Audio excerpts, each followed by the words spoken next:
Good morning. Welcome in, everybody. Hello, Southern Charm. Crafting with Chris, Jennifer. Hello. Welcome. What day are we on? We're on Wednesday, you guys. I'm getting a little mixed up. It's the first week that I have been doing trying to do shows almost every single day. But if you are new here, good morning. This is Zoe's Treasures. My name is Tracy, and I am here with my husband Noel, who's trying to already get me off track. He is back there running our cameras, doing our graphics. Thank you, Forgotten Memories. Thank you so much.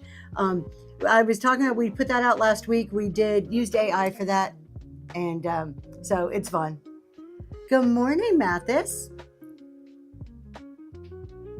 What is going on with all of you today? Good morning, Daisy Lane. Lupin Lantern, hello. It's been a busy week, y'all. I'm adjusting, and so I thought we would talk a little bit about time management today, just because that's where I am. That's where my head is this week, trying to adjust to a new show schedule. But before we do that, I always like to kind of do some housekeeping, talk about some upcoming stuff, and of course, if you guys have any questions or seen anything interesting, just have thoughts about whatnot, about anything in general, throw them in there, please.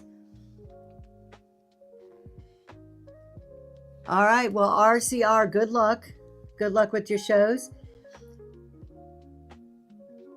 Time management, yes. So before we move on, the big news around whatnot, I don't know if you guys have seen this. Actually, before I do this, I am all over the place this morning, y'all. It has been like we have literally been running around for the last hour like crazy. Good morning, Swamp Chick. Items are in the auction list. Shipping is $4.50. There's other items in the bin. Check the show notes. We always have show notes, coupons in our show notes. So, and we will be doing giveaways today. Giveaways are our usual CEO affirmation little packets. So let's see here. We're going to start a giveaway while we're talking about it. Why not? Oh, you already got it going. Thank you. You beat me to it. I'm like, what's going on? Why can't I start a giveaway? Big talk going all around whatnot is the templates. Have you guys seen these templates? Let's see. Mathis, what number cup of coffee are you on? I'm drinking a quad espresso. Oh my gosh, I think I need that. This is like 1 1/4 because I filled it up, then I drank a little bit, and right before I came down to do the show, I just topped it off. So not nearly enough. That's the answer to that, is not nearly enough. I need to come up with some questions like Green 13. Anybody watch Green 13? The beginning of his show, he's always like, how's the video? How's the sound? What cup of coffee is everybody on? And are you new to me? Like, those are his standard questions. I need to come up with some of that. Josie, oh my goodness. If you have not watched Green 13, you are in for a treat. Go ahead. If you can tag him, honey, in the chat. Green 13 is one of my counterparts. We are associates in a live selling podcast that we do, but he is also on his own an OG here on Whatnot. He has been on Whatnot for about 5 years. Incredibly intelligent man. His name is Jeremy, so it's Green 13. Green 13 sells a little bit of everything. Estate sells jewelry, mainly focused on jewelry, but they do a little bit more. Yeah, there we go. Green 13 is awesome. Again, an OG, but Green 13, myself, and I Love Discounts join forces every Sunday evening on YouTube, where we do a podcast all about reselling. So if you don't know Green 13, you've probably not heard about the podcast either. And he does Random Ramblings right there every Sunday morning at 8 a.m. You can catch Jeremy. He talks a lot about the psychology behind what we do as sellers and what people do as buyers. So it's really interesting. It's a good way to understand what happens in your buyers' brains in order to not appeal to it, not use it to your advantage, but to understand the thinking behind what's going on when they're buying and when you're selling.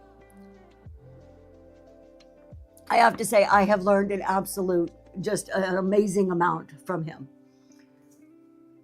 Did you just, Forgotten Memories, you just finished the last one. Well, thank you for saying it was the best one yet. It was probably the one with the most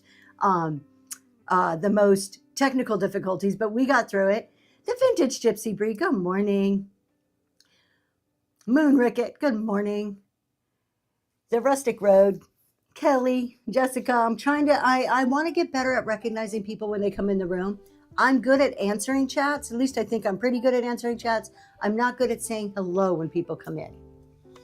Forgotten memories. I got the Starlink yesterday. Now it's all about mounting it and figuring out a way to bring the cables in. Good morning, Lori. Hey, Jamie. I love his idea for buyers and sellers too. So if you guys missed it, last week's podcast was about, what did we talk about last week? I already forgot. I already forgot what we talked about. It is what not too easy to start. That's what we talked about, and coaching. But then it like diverted into all kinds of stuff, and we are coming up with all kinds of new ideas. Go and watch it though; it's a good one. This Sunday we are talking about pre-listing versus random, and kind of the theories and the principles behind why you might want to or not want to do either one of those things. So yeah, Swamp Chick, I'm with you. I can't remember yesterday. Look, I've only been up for an hour, and I probably can't even tell you what color underwear I put on this morning. Good morning, Lori. Maybe a little bit TMI, but that's where we're at in life right now. Good morning, Lori. Great recipe yesterday, by the way. I loved it. It was awesome. Yep, time management. I'm gonna give you something else. We're actually at some point today, whenever we get there, I'm going to go through. I do time blocking is how I manage my time. So I'm going to actually show like how I do time blocking, because I think some people may find it useful, and if not, then you don't. Now it's a party.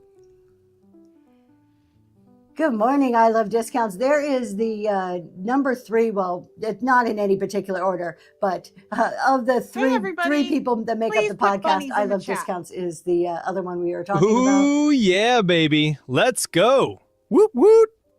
And the only people to have their custom Zoe's Treasures graphic debuted in our shows. So good morning, Crystals.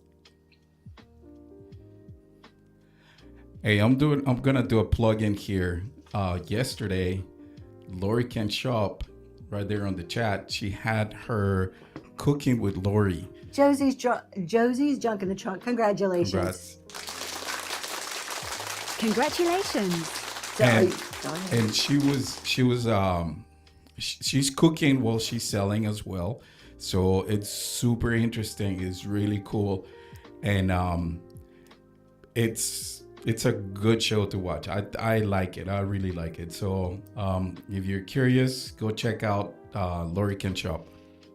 Your phone doesn't have that kind of bunny emoji. I know that those are little risque bunnies going on there. As my husband was saying, you guys, Lori Can Shop, absolute, highly recommend. She sells Rae Dunn mainly. I think she sells some other stuff sometimes, but 99% Rae Dunn. I have never been a Rae Dunn fan, but we have been buying Rae Dunn stuff. Not that I haven't been a fan, I just haven't really been a collector. Yeah, go ahead and pin her. And she has just started, thank you, Lori. She has just started, my husband's going to pin her, doing a weekly cooking show. And I talked about this, I think I talked about this last week, or maybe I talked about it on Monday. But I think this is a genius way to think outside of the box, you guys. So as you're thinking about your shows and you think about the category you're in, how many other people? Vintage Decor has hundreds of people for me. So when I look at who your competitors are, yes, we're a community, but in reality, they're also competitors. We can be friendly with our competitors.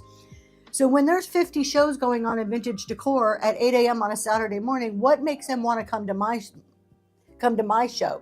This is where we start thinking outside of the box a little bit. We start being creative with our shows. We start figuring out ways to offer entertainment, offer value, different things. And Lori hit the nail on the head. She did a great, my YouTube is the same, Zoe's Treasures, but the YouTube where we talk with Green 13 and I Love Discounts is called Reselling Roundtable. He'll put it back up there while I talk about this type of show. So Lori came up with an idea where once a week she would do a cooking show. So it's like a chat show. She's talking, she's cooking, she sells the recipe. So that's a little bit of revenue generator right there, which I love. I like being creative in different ways to bring money in. And she's cooking. So in itself, that's entertaining. Cooking is a huge, widely popular hobby among people. But not only that, the items she's using to cook with, the bowls she's mixing with, or the cups, or whatever it may be in her kitchen, are the Rae Dunn items that she sells. So she's selling, chatting, cooking, providing a type of entertainment that we don't see a lot on Whatnot. I love it. The whole concept around it, I think, is a genius, out of the box idea and way to look at value and entertainment that you could bring to your shows. I know I love discounts. I was telling her that that would be such a great idea to do a battle show, like a co-hosting cooking battle show. That would be so cool. There you go, Lori. Battle cooking show. You can have like a signature raid train thing going on. Yeah, Josie's junk in the trunk. There's so many things we can do. So much untapped potential on Whatnot that it just takes a little bit for us to sit and think about it. I had an idea. I called I Love Discounts, and she's like, Lysandra's like, yeah, it kind of sounds cool, but it needs some tweaking. So we're kind of working through it before maybe I bring it out. Think about what normally happens. Somebody does something great on Whatnot, and then the next thing you know, the next person has it. We can all think about examples where you've seen one person do it, start to get popular. Now you have a similar raid train or a similar style show. Instead of just copying people, instead of all of us just being little clones of each other, spend some time, and we're going to talk about time today and time management. Spend some time to think about really what makes you unique. What are your skills and talents? What's your passion that you can bring and make it different, make people want to come and see you? Like my passion, tutoring. My passion's accounting, taxes, bookkeeping. On the surface, to a lot of people, that's pretty boring. But what can I do to bring it to Whatnot and make it a little more exciting? What kind of twist can I put on it? So, we all have something. All of you have something. Silent auctions and jewelry. Okay. Cooking raid trains are going to be a new thing. T-Bubble, you listen to Reselling Roundtable while you're sourcing? Awesome. I am way behind. My husband's telling me I'm missing comments. Let's see. I think I'm caught up. All right, what am I missing? He loves to tell me I'm missing something, but not tell me what it is that I'm missing. Okay, my love, instead of me sitting here searching. She gets on a rant and she just completely negates some of the comments. Yes, Lori. Yes, I believe I Love Discounts and Tracy will be more than happy to help you set up a raid train. Yes. Sorry, I missed that. If you're asking for my help, I am more than happy to help you at any time. You just let me know. He drives me insane, y'all. He sits back there and he's like, you're missing something. I'm like, okay, well, you know how it is. There's like a million comments and you're like searching and searching. I'm like, just tell me what I'm missing. So, anyways, now that he has derailed me and my thoughts are like gone, I know, just tell me. Just get the words out. So has anybody seen the new templates? I personally have not, so I can't intelligently speak about them in any way, shape, or form. I know, Crystal, in some type of sign language, because his is like, I know I'm missing something. Just spit it out there. I haven't seen them. I saw D Archivist and A Reworker's Passion, both community hosts, talking about them, walking through them. So nobody else here. Okay, so we have a few no's. I don't know, maybe if it's just community hosts who have them or just certain categories, like maybe clothing. All right, well, I'm going to wait. I'm not going to talk about them today a whole lot because I haven't seen them and I don't feel like I can bring any value to a conversation if I haven't used it or seen it. It's still in beta. Okay, thank you, Melinda's. That's probably why a lot of us are like, yeah, no, or a slow rollout. Okay. I went back and read on June 2nd, there was a blog post from Whatnot about it, but that's all I've seen. All of a sudden yesterday, it seemed like every talk show I went into, they were talking about it. So I'm like, maybe I'm missing something. And usually I'm pretty on top of the Whatnot stuff. Okay, you guys, coming up, my Glow show. Do we know templates for what? They are listing templates. They are a way, it's kind of like a middle ground between a quality listing and a random listing. Thank you so much. Appreciate that. So somewhere between a quality and a random, it lets you, it's almost the way D Archivist was explaining it. It's almost like what we do when we duplicate a listing. It takes like some standard information. It just makes it quicker and easier for you to enter other information. when you're putting your inventory in. I think it could be interesting. I've been watching, like once I saw yesterday that people were demoing it, I'm like went looking for it so that I could talk about it today. Couldn't find it. So soon as I see it, we'll have a nice big discussion about it and talk about the pros and cons. So I do want to talk about Saturday morning. I am doing a glow show. So glowy glass. If you like glowy glass, we have all glowy glass and we have some really cool bangers in that show. The top row is a sample of what we have. I will have everything for that listed probably by tomorrow. Not everything. I am moving my my Saturday shows. I'm not moving the show, but I am starting to only pre-list about 25 items, and then I'll have 50 to 70 that are not pre-listed. So I'm kind of tipping the scales. I'm still going to do some pre-listed, but going more towards random now that I've added on another show. No, it's not the CSV file. Josie, that's just a way to quickly do quality listings. This is something new that they're just rolling out. So it's more like a template. So think about like when we can download a template off the internet for Excel or Word, and it already has format in there and maybe some standard language. So I think it's more like that. Like if you sell brooches and you have certain settings for your brooches, maybe you can set up a template. So then you only have to like put a few fields in. It's just supposed to make it quicker for you. They're trying, Whatnot's on this big kick that they're trying to move people more towards quality listings. And I don't want to talk too much about this because we're going to talk a lot about this type of stuff on Sunday in our podcast. But they're trying to move people towards quality listings because they've partnered with Google. Google's a big investor into Whatnot. So quality listings can be searchable. They feel that new buyers search, that's the behavior new buyers have. So new buyers search more than just purchasing random, which contradicts that historically 91% of all sales are random listings. So people are buying random listings. So in an effort to promote or to encourage us to do quality type listings, they're trying to find ways to make it quicker, easier, more convenient for sellers to do that versus doing random. I don't see how we're ever going to get away from random. I did my first random show yesterday in a long, long time. And honestly, y'all, I love the fact that I didn't have to spend the time for it. I cleaned the items and stuck them on my shelf, and I really enjoyed that aspect of the show. I think they should push what makes them stand out. Melinda, I couldn't agree more. I feel catering to a listed type product is going backwards for Whatnot and not forward. I don't feel that they're being innovative. What I feel that they're doing is they're seeing a lot of people come from eBay and these static sites, right? And with that behavior. So most of us, if before you've experienced Whatnot, we're used to going onto a website and searching for something, whether it be Amazon or eBay or Poshmark. We're used to being able to say, oh, I'm interested in, green shirts today or pink dresses or whatever it is. And we search, and that's our behavior.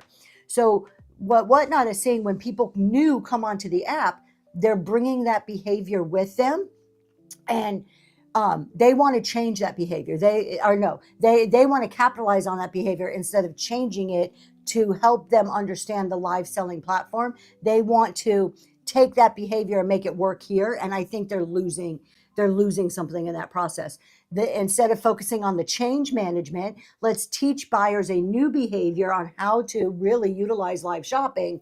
They just want to kind of take what's already existing. I'm not in charge of Whatnot. I don't get to make the decisions. He's over there shaking his head. What are you shaking your head about? Do you disagree with me? Just about all the time. Of course. Now I'm reading the blog post and I'm shaking my head. So he's reading the blog post. You guys, good morning to Aaron Sphere. Hello, Michelle. But yes, Daisy Lane, we're sick of eBay and all the rest of them. I totally agree. That's why we're here, right? They don't want that. That's why they've come to Whatnot. More tags. So by reading the blog post, and I'm going to put it here in a minute on the screen so you know what I'm talking about. Here it goes. That's on the blog teams.whatnot.com.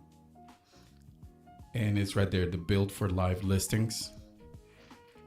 When you click on that, it gives you a whole spill about the static listings and the marketplace, and then how traditional things were used to be done, and how a lot of people are used to do that. But on the flip side, it tells you all about the generic listings, which is random polls and basically no description.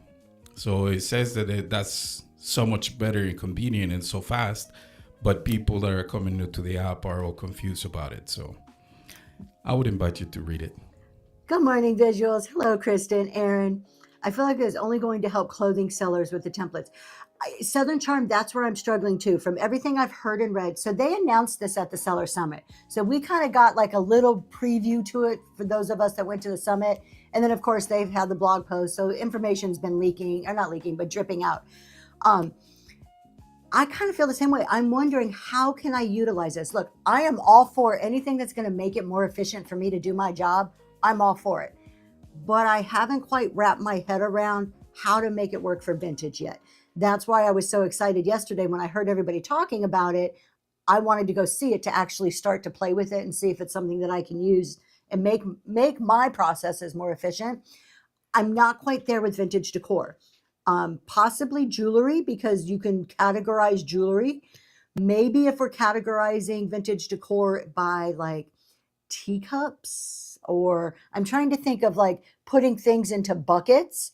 That's how a template would work, is like, here's items of similar nature. I'm still just not quite there. So I'm going to be curious to see how it plays out and like how other people are using it. So whenever they do roll it out, we are definitely going to talk about it, because I want to hear everybody else's thoughts and how you can use it. So visuals, you're curious too. Yeah, I'm just, particularly for the categories, just that are all over the place. Estate sales, storage units, where we don't have similar type products on a regular basis. So, but we'll see. And you know what? At the end of the day, maybe it just might not work for our category. You've got to think about that too. Look at all the variety of categories that they're designing for. Some stuff may be great for baseball cards or sports cards, but not good for vintage, or not good for jewelry. Who knows? Good morning, Yvonne and Anthony and Dana. Welcome in. So we talked about Glow Show. If you like glowy gloss, don't miss that 8 a.m. Vintage never gets any. Well, we have vintage. We are the cool ones. Just saying, we are the coolest category on Whatnot. Sports cards and sneakers do. Well, the whole app was built off of sports cards. So that was the original. Funko Pops and sports cards were like the original products of this app, and it's just exploded. Melendez, I'm kind of with you. I'm not a big fan of change all the time. The older I get, the more I like things to stay the same. However, Whatnot's still a baby. I mean, it's 5 years old. It's going to be so much change. Y'all, we just need to get used to it. We are, over the next 5 years on Whatnot, it is going to be one thing after another that's going to change. And it's going to change for the better for the most part. Sometimes they change something and they're like, that was really stupid. And then they pull it back, right? But I think ultimately they're trying to do changes. I mean, I've got to believe the best from a business perspective, that this is their bread and butter. This is their money. They're going to make changes that hopefully make them more money. The only way for them to make more is to make us more efficient and to do our jobs better as sellers, because we're the ones putting money in their pockets. Good morning, Robin. What else do we have going on? Thursday, I am on the Golden Crew raid train. All new raid train to me. I've never been on this one. I'm a little excited about it. I just loaded the show last night. I've got some cool stuff in there. So if you're interested, you can check that out. It is open for pre-bids. You got an email as a new seller for some feedback. Really? That's interesting. Be honest. Be honest with your feedback. I'm excited to watch the raid, to like be a part of it and to follow along and watch the other sellers. So this is called the Golden Crew Raid Train. It is for anybody over a certain age, 50, which, God, well, how did I get this old? But all of the sellers will be over 50 years old. So I guess we're kind of like pointing out that us old people can do this app too. I don't know. So I don't know whether to be honored when I was asked, like, hey, somebody who like I'm not super familiar with asked me to be on a train, and that's kind of like, ooh, that feels good. Or like, you're just one of the only old people I can find, so I got to ask you. I'm not sure where it came from, but I'm happy to be there and bringing some cool stuff to that train. So it's like 45-minute spots too. You can do a lot in 45 minutes. It's only old if you think it is. Yes, logically I know this. And I still have a 15-year-old. So I'm kind of like, I'm not feeling like all my kids are out of the house and I'm super old. But what in the hell happened? How I like in my head, I'm still in my like 20s, maybe 30s, still in my head. Do we get senior discounts on your products? I'll have a coupon. Maybe I'll make a special coupon code for that just to have fun. I love that. Hold on, Southern Charm. I got to write that down. Senior discount. Let's have some fun with it then, huh? But I often ask myself, I often wonder how am I this old? Like, I don't know. Your kid visuals. I have a 36-year-old too, not two, but I have a third, someone in their 30s also, and another one on their way to hitting 30 pretty quick. I think she's 28 or 29. It gets to the point, those of you with adult children, I'm sure you can relate. It gets to a certain point, especially if you have more than one child, where you're just like, yeah, they're in their late 20s. It's just too much effort to do the math in my head at this point. Once you hit about 22, 23, I'm like, yeah, you're just grown up kid. I forget the exact age. Now, let me get over here and just check what's going on. All right. So let's run another giveaway while we're chit-chatting here. That Ray Train, I go, let's run another giveaway, and he clicks it before I can get to it. What else are we doing? Friday. So Friday's talk show, we are going to talk about reviewing the metrics that matter. I'm all about the numbers. I'm all about the metrics. So Friday morning, 7 a.m. is reviewing the metrics that matter. We're going to go through a bunch of different metrics, how to find them. First of all, how to either find it on the app or how to calculate it if it's not something that's like clearly stated. What does it mean? What do you do with it now that you know it? So we're going to talk a lot about the metrics that matter. Why do we need to look at metrics? There's kind of like all the good stuff. But that's what we're going to talk about Friday. I'm looking forward to that. That's the type of stuff I get super excited about. So that is on Friday. And that is all my updates. You saw my website. Thank you, Forgotten Memories. If you guys have not checked that out, it is www.zoe's treasure, same name, all together.com. And I'm going to be straight up about it. We have been using AI to build the website. I've never been against AI. I'm against the use of AI in a way that you take it as your own and profit from it too much. Like I don't like just straight up AI PDFs being sold. I'm 100% against that because I don't feel like it's your experience, your knowledge, your expertise that you're providing to people. But I do fully support using AI for to help you out in cases like this as an assistant in your business, to be more efficient, to save time, to get ideas, creating like thumbnails and stuff. I think like that type of stuff is perfect uses of AI. Good morning, Tober. But on my website, we do have a Pennsylvania meetup sign up. So if you are in you don't have to be in Pennsylvania. We're just calling it the PA meetup. Anywhere in the area that you want to drive, or if you like to travel and need a reason to travel, September 26th, we are doing a PA meetup. It is going to be a morning event with an afternoon of networking. And you can go on my website, and along the top, it says PA meetup. And you just click a little thing to give me your email address so that I can provide information as it becomes available to you. You will not be spammed. Kind of will lump, just a couple of emails together as we get closer to the date, giving you the location, the times, all that good stuff. How to use it for ideas. Exactly. Yeah. I mean, using AI to help you. My biggest thing. Sure. Can you pull up the website again and show them where to go for the PA meetup? So we've been using AI, in particular, I use Sentra a lot, and I'm not affiliated with them. Good morning, the Polish Picker. I'm not affiliated with them. It's just something I pay for and use. But they have created a pretty decent website for us.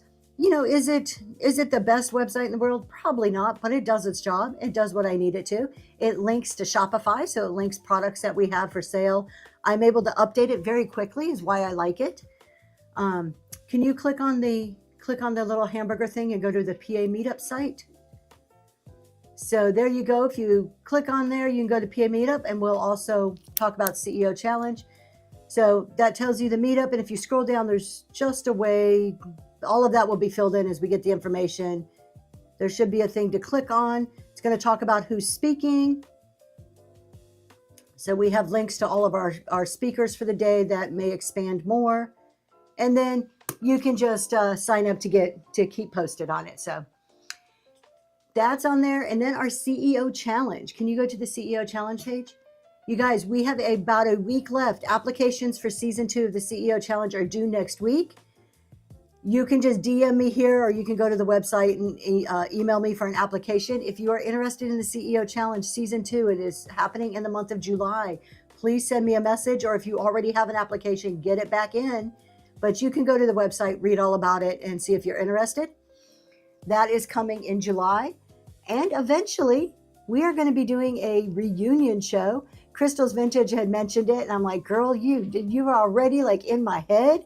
You know what I'm thinking. So eventually we'll be doing a reunion show of our season 1 people to kind of see where they're at with their businesses. How have they grown since they first started it? So, the AI we use he's putting it in there right now. Centra, I love it. I'll tell you guys about it in a second. I had 2 strokes on my live. Can't sell on Whatnot. 2 strikes. Trying not to be forgotten, so popping in rooms to chat. I would just stay active. Walking Dead Vintage, I would like what you're doing. Velvet Moon Studio, congratulations, you got that giveaway. I would just stay active like you're doing. It's probably the best thing you can do. As active as you can. Those couple of hours that you would normally do a show, I would be on here chatting with people, just like you are. Now, this is what we use. We're not affiliated with them, so there's no sales pitch or anything. This is just a tool that we're using. Yeah, we just use this. My husband found it. I love it. I actually use ChatGPT and Centra.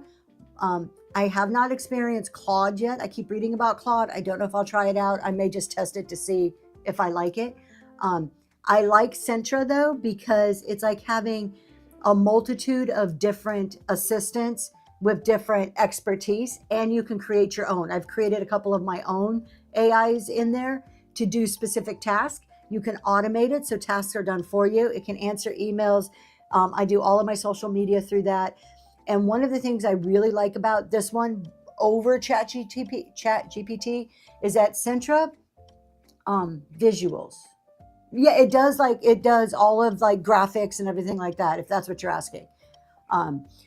One of the things I really like, it has what it's called Brain AI, where you upload pictures, like anything that I produce, I upload into Brain AI, and it starts to learn your brand, your voice, your colors. So the outputs that it gives you doesn't sound ChatGPT like. It sounds more so like your voice, the more you work with it. So that's one of the big benefits that I really like. So what Forgotten Memories is pointing out right there is very important. Yes. It's a subscription-based system. You pay for the subscription, and they give you a certain amount of what they call tokens. And every time you perform a task, that task might be charged a token or a portion of a token. The more tasks you perform, the more tokens you consume. And that's how they make their money. So you have to be very careful on how many tokens are you using. Otherwise, you run out of tokens, and eventually you don't have any more tokens for the month until the next month rolls over and you are replenished with tokens. Now, the solution to that, Forgotten Memories, is to install your own AI agent locally. The only problem is that you need to have a very robust computer to be able to run an moderate speed reply from the AI agent, which is what I'm working on. He says like, oh, everybody can create their own AI agent like it's easy. I have no clue how to do that. That's why I choose to use programs like Centra. Remember when Vintage, it's called Centra SENTRS. How do you spell it again? I always say it the wrong way and spell it the wrong way. Yeah, way above my pay grade knowing how to do that. There, my husband put it in there for you. Makes sense of people. Yeah, so you're not just playing that. So that's why I kept ChatGPT. If I just have a quick little question, I'm not going to use my credits on the one that I pay for. I mean, I pay for $20 a month for ChatGPT for unlimited. It's not a credit based. So if I have just little questions here and there, I just want something quick and easy, I use ChatGPT. When I really want to do something for my business, I'm creating a marketing campaign. I'm working on it for the website. I'm using it to refine notes, those type of things. I'm going to pay for. I'm going to, it's a little bit more in depth, but it does so much. Once a week, I get a competitor analysis where it scans all of the news that's out there about Whatnot and what's happening within vintage decor and other areas that I've specified on Whatnot. And it kind of brings me back this 2 or 3 page weekly report automatically. It's in my inbox once a week that I can keep up to date on what people are doing on Whatnot. What are, if there's anybody I'm particularly interested in, what new things are happening, if there's new raid trains. So it looks through that and gives me a report once a week, which makes it useful for me to stay on top of the business. Using it in ways that save me time is really how I look at it. And that's just one that I've been using. Who knows what I'll use in 6 months from now? Right now, that's it. That's what works. And so that's it. I encourage you guys. How many people here use ChatGPT? Like pay for ChatGPT? Throw an emoji in if you pay for ChatGPT.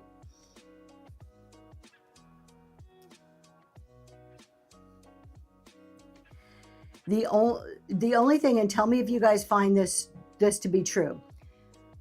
The biggest thing I do not like about ChatGPT is it is my biggest hype man ever. It will hype me up. ChatGPT, if you put anything in there, an idea, anything, they think you like hung the moon. They think you are the greatest thing since sliced bread. I don't always want that. I want some opposing views like, Tracy, that's a really stupid idea. Like, I would love to hear, that's it. I love discounts. I wanted to give me some opposing thoughts. I wanted to argue with me. Yeah, I need to talk to you and find out how you make it argue with you, because while it makes me feel really great that my computer thinks I'm awesome, I don't, just need somebody to say yes to me every time I say something. So that's kind of the one area that I wish I could change. Yes, dear. That's it. I only need my husband to agree with me every single time I say something.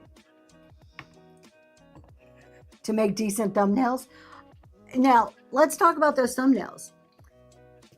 Who all has used ChatGPT to do the little animated caricature thumbnails? Put something in there if you have an animated caricature type, maybe not animated, but the character type thumbnail. Hey, everybody. Please put I know there's bunnies more in of the y'all chat. out there, because they're all over. All you gotta do is go to the For You yeah, page, baby. and they're Let's every go. other thumbnail. Woot woot. So according to Whatnot, those do not convert. Gemini, I've been using Copilot. Nice, am I saying your name right? Or Nisi? I've been using Copilot in my 9-to-5 job. I haven't used it for personal use yet. You're calling BS on that. Okay, good point of view. So let's talk about it. So according to Whatnot, those character type thumbnails that ChatGPT produces they're not seeing a conversion rate, meaning people aren't clicking on them as much as they're clicking on ones that are not that. I don't know if that's true or not, because there's so many out there. If that was true, nobody would be going into shows. I don't necessarily care for them, only because that's what everybody's using. I want to be a little bit against the grain, right?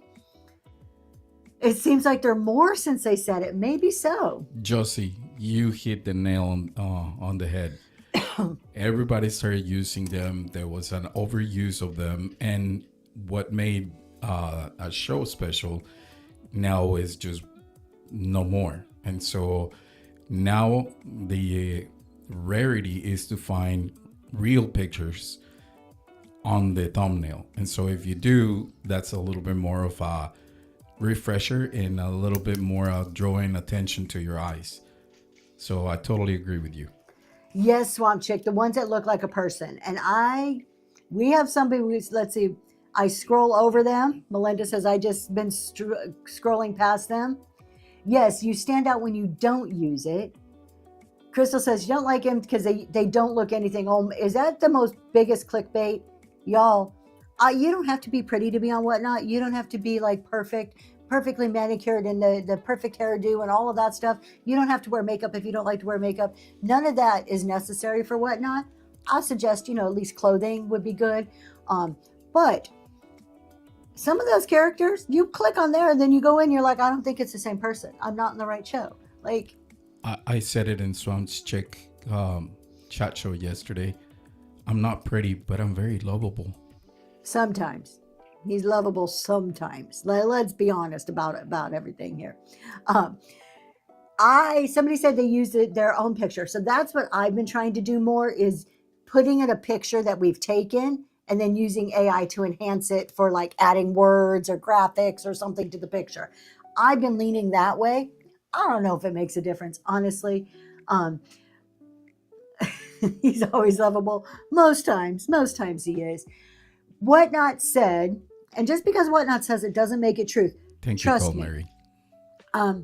Anything that they do, their statistics, their data can be skewed. Now, if it's your data, you see it and you look at it honestly. But when you go to present data to somebody else, you can tell the story you want it to tell. So Whatnot's story, of course, is going to tell it the way they want it to unfold.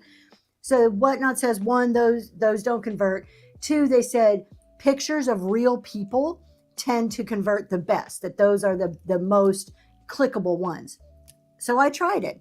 I changed Monday, Wednesdays to an actual picture of myself to see. I haven't noticed a difference. I feel that about the same participation in my shows, people coming in from before. So I don't know if it's true or not. I think, and you guys tell me what you think on thumbnails. The most important is a logo. You need to have consistency among your thumbnails. Yeah, you don't agree? Don't check me neither. I don't think there's a certain type of logo that's going to make somebody click more than others. Maybe one that stands out every now and then, something's going to catch your eye, but what catches my eye might not catch Papa's Pic's eye or Swamp Chick's eye. So I think it's a little subjective. I do think, however, from a branding perspective, your logo, there should be some consistency among the thumbnails you're using. If you're not using the exact same one, there needs to be some consistency to some degree that people recognize over and over and over again. So make sure your logo is on there. This is one of the reasons I'm not really thrilled about raid trains. I'm advertising somebody else's stuff, not mine. The people who know me, unless they're looking specifically at the name, and they're just scrolling and looking at thumbnails and they see a raid train picture, they're not seeing my brand. They're not seeing Zoe's Treasures logo on there. That's one of the reasons I don't particularly like raid trains, at least using the logos. I still do because that's the etiquette. That's what you do if you want to be on trains.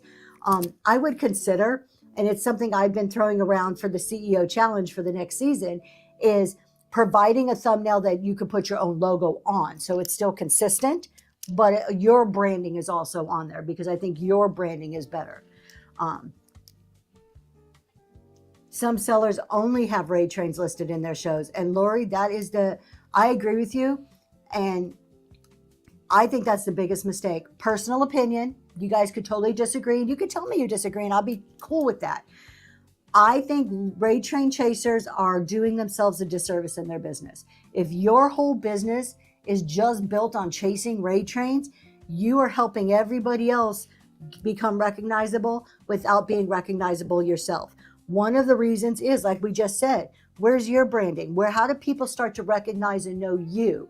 The other thing is, when you do a raid train, does some of your personality come through? 100%. It's your show, right? You're there selling, but you're selling to what somebody else wants. You're thanking other people. You're bringing out what somebody else wants, and not necessarily you're not creating the full experience. Maybe you're doing giveaways where typically that's not something you would want to do, but you're complying with the rules of the raid train. So there's so many things that you're doing business in a way designed by somebody else versus your own strategic business. Matha says, I agree. I also believe we can overthink and spend too much time on thumbnails. Oh, absolutely. Thumbnails should be a boom, boom, boom, put it up there and go. And that makes it, if you have a consistent format, I Love Discounts is a really good example of this. They have it almost reminds me of like a wagon wheel or a pinwheel format. Thank you, I see it. Pinwheel format. And they just change out some of the pictures in there. So it's like a template, and then it's just 1 or 2 changes and it's easy to go. But it's recognizable because it's the same template over and over again. A seller last night up straight said her regular shows lost her regular following because she did too many raid trains. There you go, Crystals. Thank you for pointing that out. It's real. It really does happen. You can get lost in raid trains. And I speak from a point of, when I first started, all I did was chase raid trains. I tried to be on every train I could get on because I felt, and yep, you lose your identity, because I felt raid trains were, oh, this is such a great way to market. I can get in front of so many people. Yes, they do that. They can't help with that. But if that's all you do, where are you? Where's your individuality? Where's your uniqueness? Where's your authenticity in chasing all these raid trains? Show people what you really have. You want people to come back to you because of your show, because of who you are. And the raid train's just the cherry on the top. A raid train's just a little bonus that gets thrown in, a little something extra for people. Yeah, what are you trying to lead them back to? There you go, Swamp Chick. Thank you. That kind of helps summarize the thought there. So, when I'm on a raid train, I'm talking about my anchor shows, what I do for my bread and butter. I'm using it as a true marketing. If that's all you're doing, there is, like what Swamp Chick says, nothing to drive them back to. Raid trains are your opportunity to advertise yourself, not the other person's raid train. 100%. 100%. And I'm going to say it again, you know me, I'll do the unpopular opinions. And I say this even though I do a CEO challenge, which I just told you I'm going to start allowing people to put their own logo on the CEO challenge icon because I think that's important. The challenges that happen, 7-day challenge, I am all for them. I think they are wonderful challenges. Do not get me wrong. I think it gives people accountability, gives people like a structure. Then sometimes that's what people need, is just a structure to help kickstart them. But at the same time, when you see the challenges, what do you see? Huge advertisements for that person. Perfect marketing for the person creating the challenge, right? Perfect marketing. But what you see is just a flood of those icons for the other person, not for yourself. Lori, I think what Liz likes comment is right on the money. And nothing against raid trains. Good mixture between your show and a raid train. It's a healthy mixture. Yep. And Liz, I love that. Your shows, your style, your schedule. 100%. That's what they should be used for. How many people, here's a little controversial question. I'm curious if you guys are comfortable putting a yes or a no. Do you feel raid trains are too prevalent? There's just too many of them on the app. Are we getting tired of raid trains?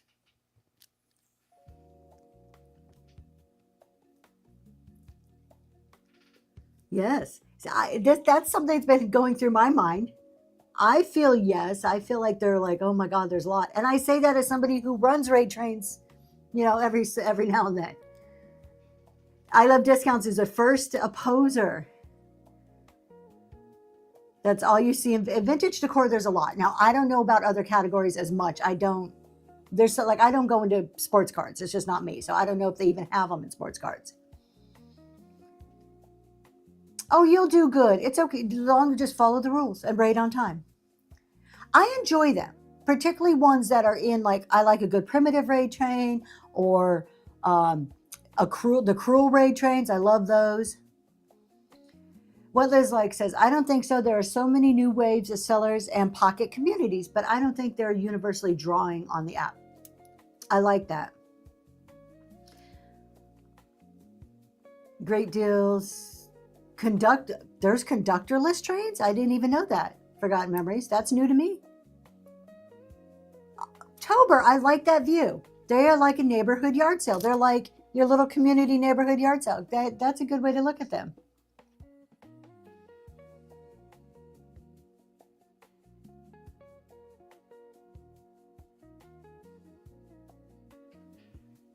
Like a pub crawl. They are awful. So, forgotten memories, a conductorless train. Are we talking about that somebody just organizes it, but then doesn't show up, doesn't like help do the train, doesn't mod the train? Okay. Yeah, that if you're going to conduct a train, you need to be active in that train. That's part of the requirements. So at least I think it's an unspoken requirement. It's laziness. Yeah. I feel cheated when I know the seller has a lot more to offer, but it's time up for, and it's time up and they got to go to the show. So I love discounts. I know they love Ray Trains. They said it a few comments up that they like the variety Ray Trains offer. I'm not against a variety. I think there are like what Crystal said, if I like primitives and I want to go to a primitive Ray Train, I know I'm going to find what I like on that Ray Train versus doing like a mixed vintage show where you don't know if they're going to have what you really like or the decor you're looking for. Again, I go back to the main principle of Ray Trains are an extra cherry on top, a little bonus within your overall structure. So I'm not against them. I'm against the way certain people use them as their sole business strategy. That's where I think people go wrong. So I do want to clarify, I'm not against Ray Trains. I run them, I'm on them. It's how you use them. You have a question. Perfect. I have so many business name ideas for creating my brand, but I can't land on one single name. How do I pinpoint one that's me? So that's a $1 million question right there. My advice for that, how I would think that through, is your name should be specific enough to give people an idea of who you are or what you sell, but not so specific that you corner yourself into a certain market. For example, I'll just use my name, Zoe's Treasures. Okay, I'm selling some type of trinket, some type of treasure, but it's probably not clothes. I wouldn't think of clothes that way. Do you have something to say? My husband thinks he can answer this better. So let's see what he says. So think about Nike. When you hear Nike, the first thing that comes into your mind is probably sneakers, but they also sell all the clothing for the sports, the swoosh, yes, but they sell all the clothing for the sports. And not only that, for all kinds of sports, from winter to summer events. So yes, it's a sports brand, and that's what it is, a sports brand. And it's not just quartered into sneakers. So that's basically what we're trying to say, is that make it a name that you can expand and be broad of. Don't be like Bob's T-shirts and then you try to sell jewelry. That's confusing to people. Why would I jump into Bob's T-shirts if I'm looking for jewelry? So a name that's a little broad, a name that is easy to say and easy to read. Y'all, some of you, I'm just going to call you out. Some of your names, you just need a little underscore so the rest of us can read them. Just saying, put an underscore so we can read some of your names. If it, like previously mentioned, is very easy. It's 2 words. I can clearly see previously mentioned.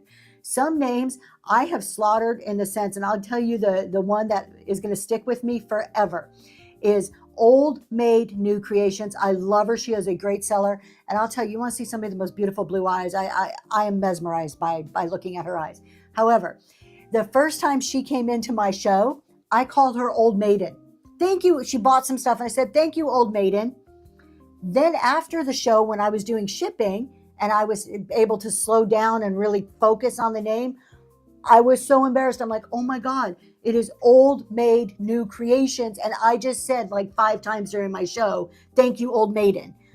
I had to send her an apology. Like I felt so bad. To me, I was insulting her. She was so cool about it. She's like, no, it's totally cool. Other people have made the same mistake. Like she was totally cool. Slow down. So think about that on how people are going to read your names. So yeah, like DS Treasures, something like that. I mean, make it broad enough to expand, because you never know where your business is going to go or what you may want to add on, but not so broad that people are not so specific, people are confused. And test it out. pick a couple of names. Go ask neighbors, friends. Josie's instead of Josie. Yeah, I would think that. And a lot of times, you guys, if I can't read if I just shorten your name, it's probably either because it's super long or I can't read all of it. So I'm going to pick the part that I can make out very clearly and pronounce. Math in the house. See, it does. So math is house shop. It does look like math is math. You could read it like that when you're trying to go fast. Short is better. Yes, absolutely. Sin City, 100%. Short is better. But the serial hobbyist, and that's okay because yours is broad enough where you can go into 5 different categories and your name still encompass all of it. That's the type of what I'm kind of pointing out is a name like that. So I screwed myself over. Zoe's Treasures, when I first started Whatnot, I had no inclination in my head to bring my CPA experience to Whatnot. I wasn't going to do accounting, tax, business stuff at all. That was not even a thought in my head. So I went with Zoe's Treasures because in my head, my business was all going to be vintage. Well, then I see a need for something and I want to bring in this other experience and I start growing in my own business. Zoe's Treasures doesn't quite convey CPA. It doesn't to me. So in the future, if I expand and open my own firm, it'll be some variation of that, but I'm going to have to encompass another name. I'm going to have to get people to start to recognize the accounting under a new name eventually. Thank you. Thank you, Serial Hobbyist. Yep. So, I mean, I could just add Zoe's Treasure CPA at the end. I'm not so sure. Maybe like XT CPA, something along those lines. I haven't Zoe CPA, something. I haven't thought exactly what it's going to be, but it will be some change of some sort eventually. It ain't happening tomorrow. Trust me. Your anxiety rises. Well, adulting gets my anxiety going too. Totally agree with that one. The other ones, it's really not as complicated, and that's my goal, is to break it down so it doesn't sound as bad as it really seems to be on the surface.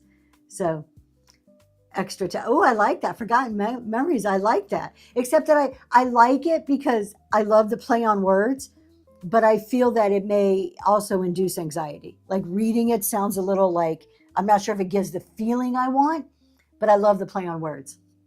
So speaking of trying to get things done, good morning, Gigi's Vintage.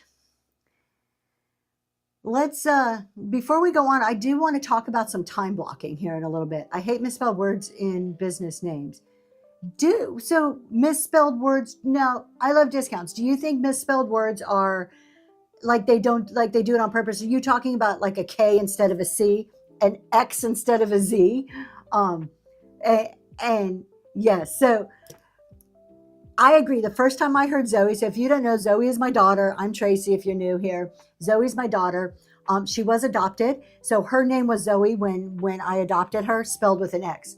The first time I heard it and I saw Xoey, I'm like, X Zoe? What is this name? Like Zoe did not come into my head. I thought it was the weirdest, stupidest spelling when I first saw it. And then it's obviously has grown on me. I mean, she's been around for 15 years now, but I like it now and chose to adopt it for the business name because of the uniqueness, because it makes it stand out different. It's Zoe with an X. People remember that. So the amount of people I know. I answered to Zoe. It's okay. I answered to it. And it's so funny if we're riding in the car or something, and like a lot of times I'll have a show going on in the background. I do that more often than I do the radio anymore. So we'll have a show and somebody will be like, oh, hey, Zoe. She'll always answer. She'll always be, hello. And it's just kind of our thing. She laughs about it. She thinks she pretends that people are talking to her. Was it hard for people to recognize your name after change? So, and I know you're asking Swamp Chick Boutique, so I'd love to hear your thoughts on this, Swamp Chick. I changed my name because it wasn't, what did we have? We changed it a little bit. What did we do? Do you remember? It was after like 6 months, I made a change in ours for me because nobody knew me. So it wasn't hard. We changed something we just changed the logo. I thought we changed the name of somehow. Thank you, Lori. I will let her know. The problem I have with my daughter's shipping. So, if those of you don't know, I've recently hired my 15-year-old to help me with shipping. And she's doing a great job. Now, she doesn't ship everything yet. She does all the bubble wrapping, the packing, and sticks a label on it. And then I put the orders in boxes and pack around and make sure that they're secure in a box. So far, she's doing good, and she doesn't do everything. Good morning, Headhunter. There's certain items that I'm like, nah, you're not experienced enough to do these items. What we're working on now is she'll take a salt and pepper shaker, and she puts so much bubble wrap around it that it should maybe be like this size, but she puts so much that it's this size. So I'm able to put less in boxes. So we're working on how do we wrap securely, but also be efficient and mindful of putting them in boxes. So it's step by step, right? And for anybody, not just your own kid, anybody you hire, it's a step-by-step process that they start to learn the job. The fragile stickers, yes. So here's the other thing. Southern Charm one day sent me a picture. My daughter had wrapped something, and she took one of the big shipping fragile stickers and stuck it on top. Because I told her that there were certain items, and I pointed out, I said, this is super delicate glass. Put a sticker on there to remind me what it is when I'm putting in boxes so I don't put it on the bottom of the box. So she took my big fragile stickers and started sticking them on there. I think it's just going to be a thing now. I think we're going to do that. So, yeah, the fragile stickers. But we're learning. It's a process that we're going through. And ask I Love Discounts. They have had, you want to know about hiring employees, training employees. They have had their share of success and failures, and I'm not calling you out as a failure way in any I Love Discounts, but they have openly talked about some of the successes they've had with employees. They've owned a warehouse and a grocery store. They've recently closed their grocery store, and they still have a large warehouse, and they do have a couple of employees. And trying to train people to ship, training them to do other parts of the job, it is super difficult. Did I write her a 50-page manual? I did not write her a manual at all. However, she shadowed me for a long time. And then it was a progression. It was like, okay, you can wrap these items. And then I would inspect them, and I would pick each item up and say, okay, you did this right, or you did need to improve on this. So it has been a very gradual process. Training people, it is. The plastic wrap thingy has been a game changer for me. I love plastic wrap. Don't ask I Love Discounts. They hate plastic wrap. To anyone who uses a printer for labels, can you print a 4x6 shipping? I have an Epson EcoTank. Oh, you're talking a regular? I have no idea. If anybody can help answer that question, please do so. I would highly recommend, as you start to make a profit, a thermal printer is a game changer. Absolutely. You can use the regular printers. In the back of your printer, you can adjust the size of the paper to match the paper. Remember when vintage? Congratulations. Congratulations. To match the paper size that you're trying to print in. The only thing is that it might not work very well, because the way it's meant to be is especially if it's for labels, the rollers might not be able to feed properly, and that's where you're gonna have a little bit of an issue, because the labels are not are kind of slippery. So I don't know, give it a test a couple of times, see if you can get it to work. But yes, you can use it. And now you're gonna be spending a lot of money on a lot of ink. I would highly suggest you invest $30 on a thermal printer, and that's going to save you a lot of money on the ink. Absolutely. As soon as you can afford it, as soon as that's something that's a reasonable, purchase for you, I would definitely, that is right up there on one of the top needs of reselling on Whatnot. It's going to save you on ink. It's a must have. But don't hurt yourself to get it. Get some sales under your belt, get that money, and then go buy it. Lori, message Noel. He'll help you see if he can help get whatever it is working. I used to print on a regular printer and just cut the paper and taped it down. And there's still a lot of people who do this. There's a lot of people who use a regular printer. My thing is, when you're selling 10 or 20 packages a week, that's probably doable. It doesn't seem like a big deal.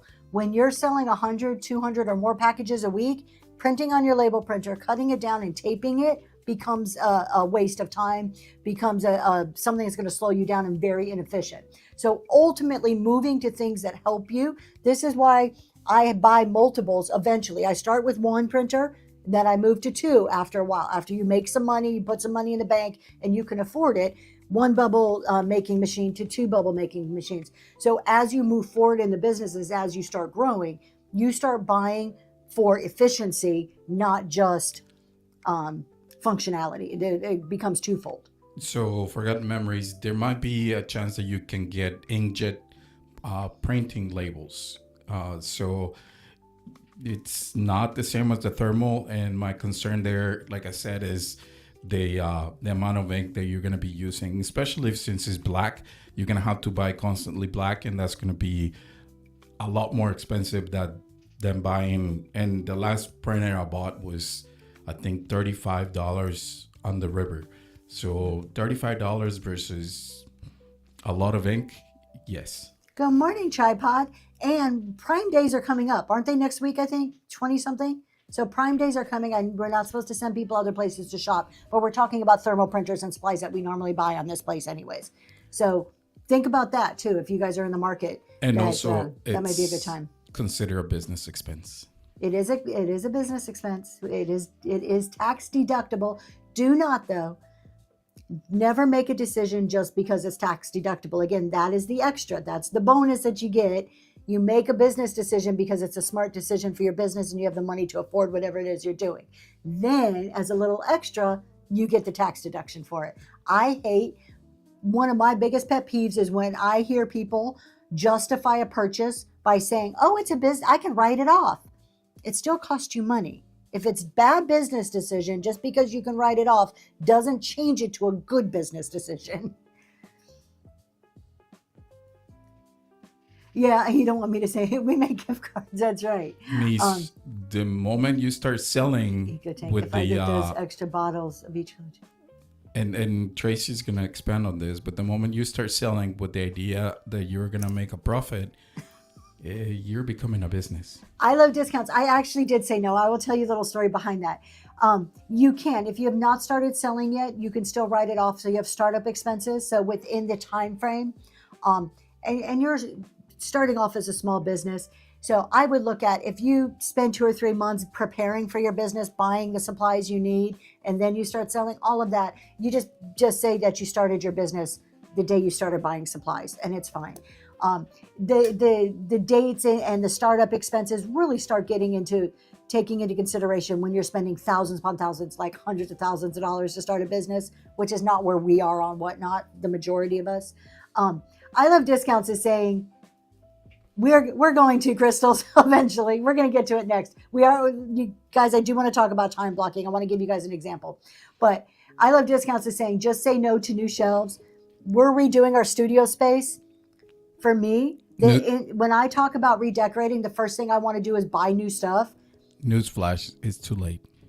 No, it's not. I bought rolling carts. That was already an expense I agreed in my head that I was going to buy for the new space. But I wanted to buy a new desk. I wanted to buy new shipping tables. I have backed off. I've saved myself about $600. I decided, no, I am not going to spend that. That money is better used in other ways. So I had a large redecorating budget that I pared down to be fiscally responsible. I Love Discounts. Welcome in, Raiders. Grab your we hats are and step getting into there. Zoe's Treasures, where the relics aren't cursed. They are for sale. Catches by Kathy, thank you so much for bringing your friends over here. Y'all, my name's Tracy. This is Zoe's Treasures. We're doing a chat and sell. We're about to start talking about time blocking in just a minute. Catches by Kathy, please put in the chat who you are, what you do, what you sell, when you're on, all the details, so anybody who likes what they see can give you a bookmark and follow. Thank you so much. Forgotten Memories, we are switching to the new space very soon, hopefully. Thursday, his shelving comes in for his equipment.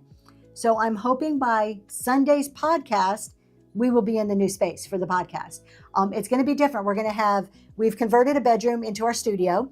And I just set up like my main selling table. This is going away, what I'm selling on now. We got a new one of those. I'm going to have 2 studio spaces. So we're going to have our selling studio space And then opposite of that, we're going to have our chat show and podcast space. That is a very more relaxed, kind of have a cup of coffee space, a very different look than what you're used to seeing here. So we're in the middle of it. Hopefully in another couple of weeks, we'll be able to debut the whole thing. So we haven't sold anything yet. We're just chatting. Yes. So before we go on to time blocking, let's run the 2 items. We have 2 pre-bids. Let's run those. And I am sorry to keep whoever pre-bid waiting on those, but we're going to do them right now. Then we're going to talk about time blocking.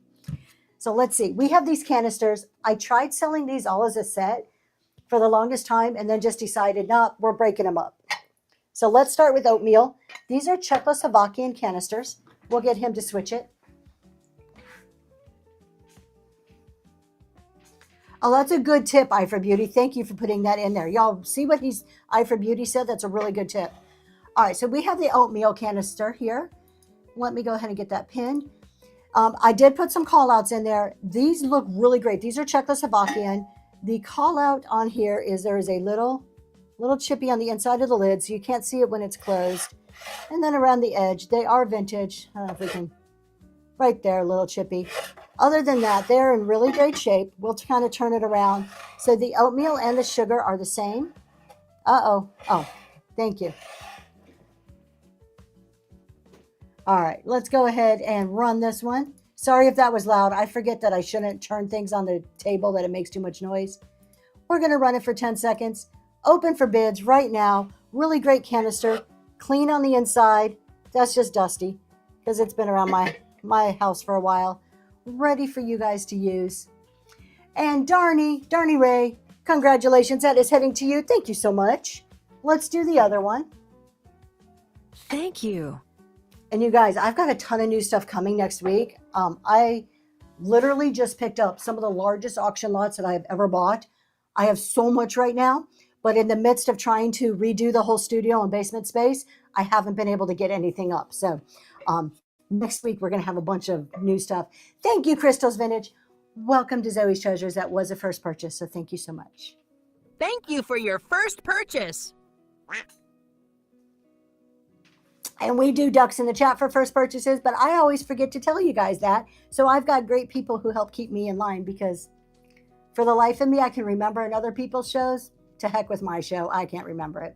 Then we have sugar. It is the same way as the other one. We have a little chippy down here on this lid. Other than that, this one is in great shape. It's just the underside of the lid. Let's get that up and going. Then we're going to start talking about some time blocking. This is running right now. Thank you so much for your bid. I appreciate that.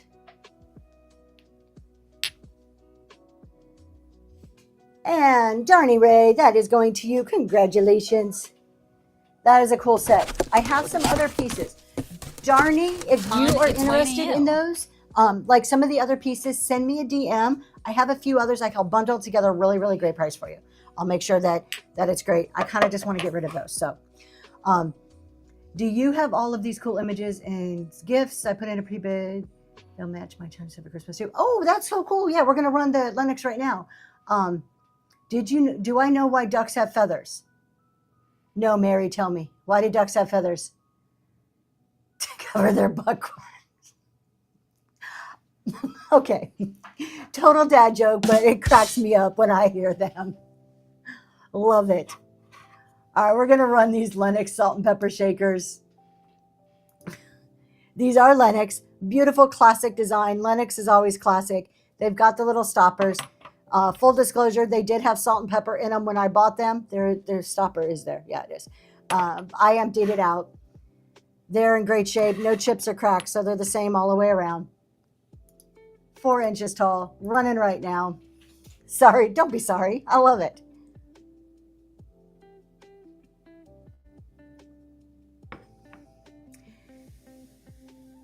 And Nisi, thank you so much. Those are heading to you. Thank you. Better put them over here. Okay. Let's talk about some time blocking, you guys. Who here, just out of curiosity, does, thank you, ducks in the chat. That was another first purchase. Who here does time blocking? Just Thank you put a for yes in the your chat. first purchase.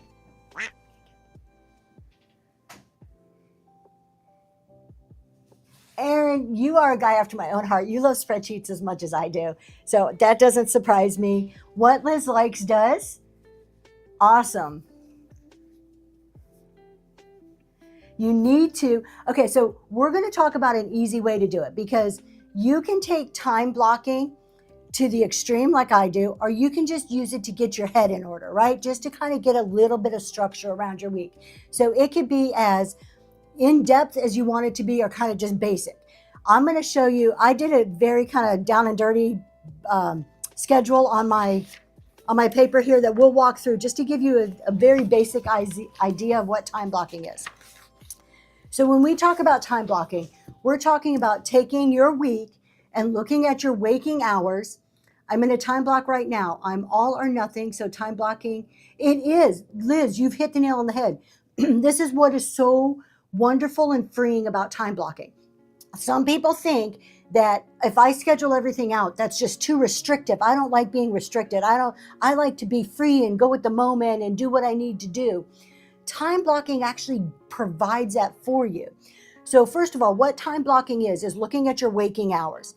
You normally, I'm just going to say, if you wake up at 5 a.m. and you go to bed at 10 p.m., those are the hours that you can have as productive hours, right? The rest of the time you're sleeping.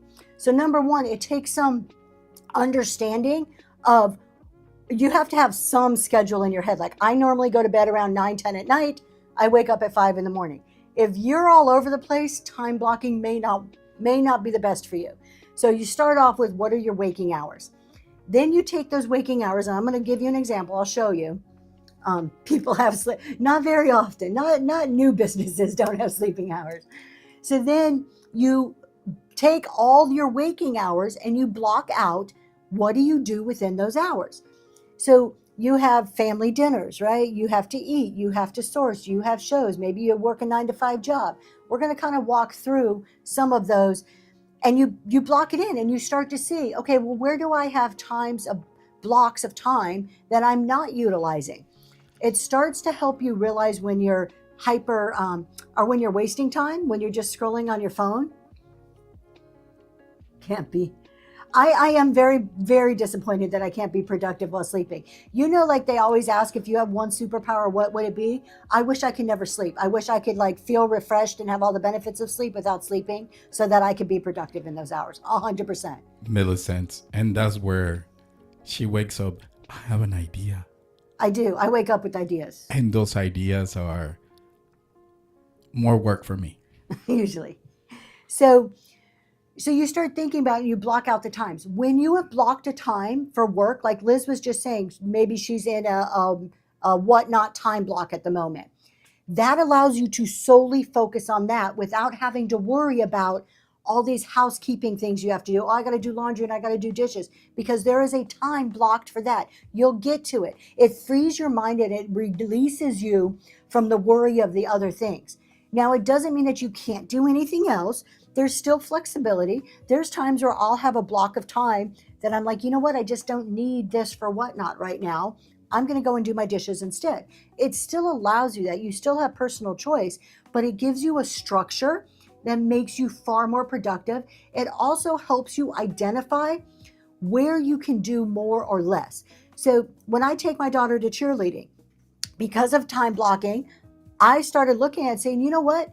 If I'm already driving halfway to Starbucks and I drop her off at cheer, I can drive another 15 minutes and spend 3 hours writing notes for a whatnot show, versus 3 hours just wandering around, maybe doing this, that, or the other thing.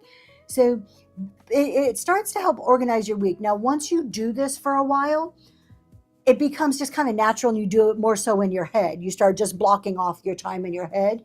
But I always suggest starting with a pen and paper, and we're going to actually change cameras so I can show you in a minute. Yes, we're going to break it down hour by hour.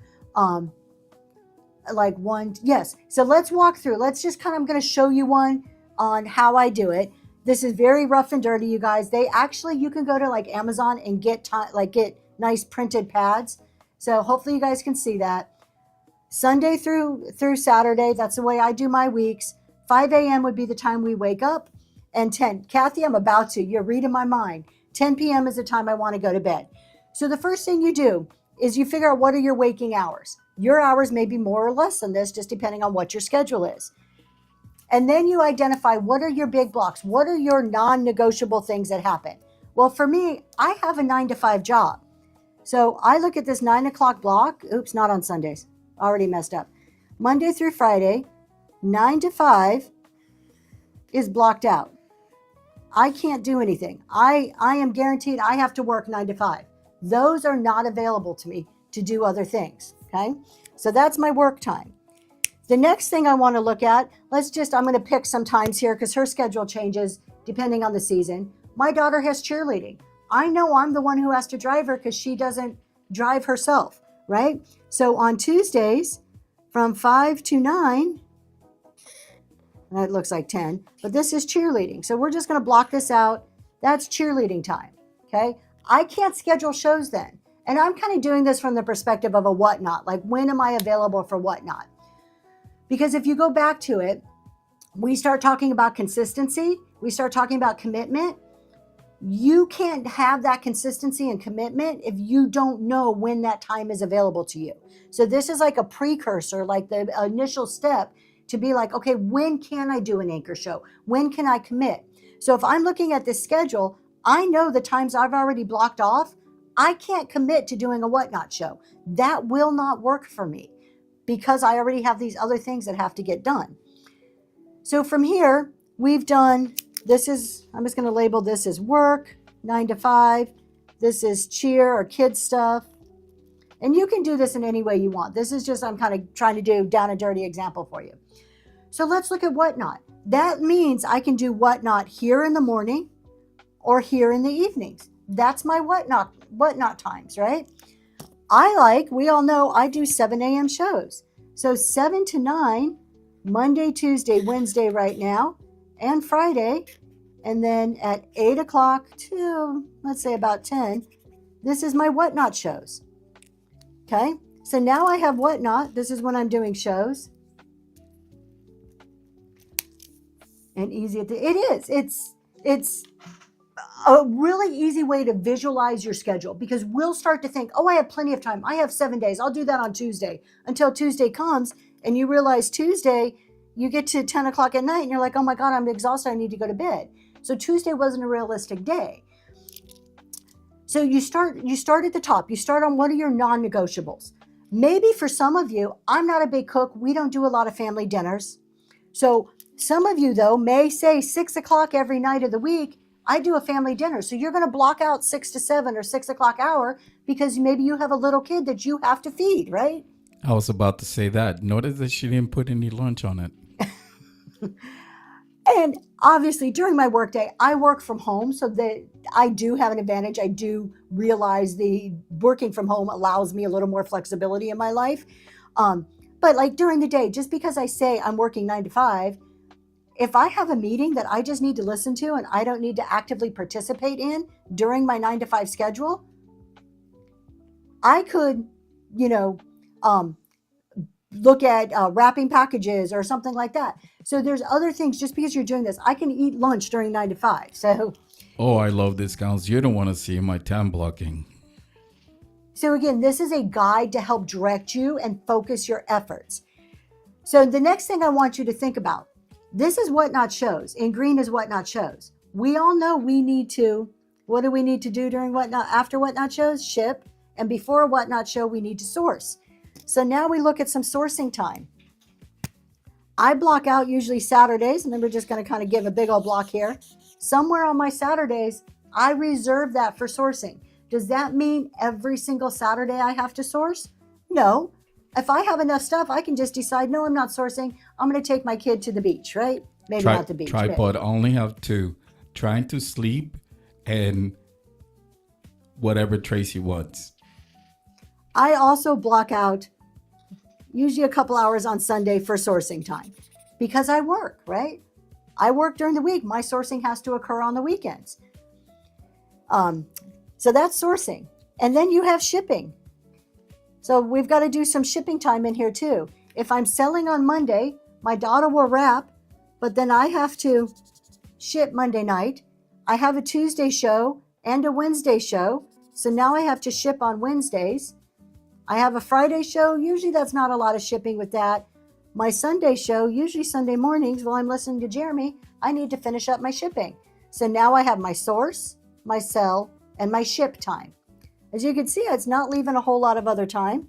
We have a podcast we do. So I put the podcast in there. These are my non-negotiables. So you can start to like look at your week and say, wow, okay, I want to add another show. If I look at it easily in my head, I can say, I want to add another show. Is that realistic? When would I add a show if I were going to add a show here? There's not a lot of options. I can add a show here. I can add a show here, maybe here. If I give up my shipping or move my shipping back, I can add a show there. So it really allows you to start being realistic with your time and to like hyper focus on the blocks that you have. I also have housekeeping. What am I going to do? Yeah, there you go. Happy's just said it. Cooking, cleaning, all of that stuff.